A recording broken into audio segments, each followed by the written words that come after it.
Let's get into one of the most powerful tools I've ever had the pleasure of teaching. It's a simplified three-part framework that keeps you grounded when you first view and start to interpret the scans in front of you.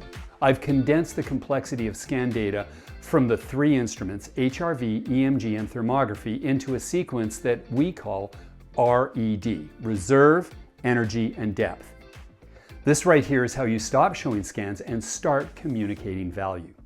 R stands for Reserve. And this is the neuropulse that we're talking about.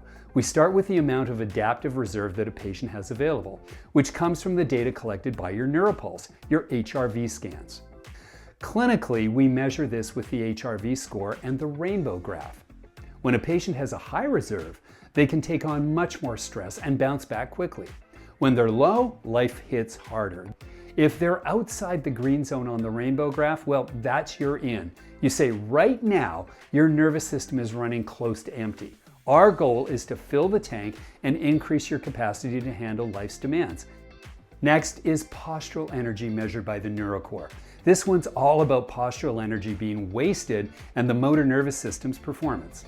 Is your body wasting precious energy just trying to stay upright and manage gravity?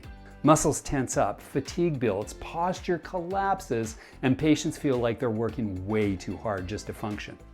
On EMG scans, we look at amplitude of the muscle firing along the spine, the symmetry of that firing from left to right, the efficiency of energy use, and the compensation patterns.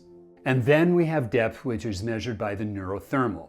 This is one that tells us how deep the stress has gone into the body's regulation system. If the EMG shows energy wasting and the HRV shows low reserve, the thermal tells us when regulation itself is being compromised. Red gives you the structure to interpret every scan, build the story, and deliver value. It simplifies communication, sharpens your focus, and helps your patients feel seen.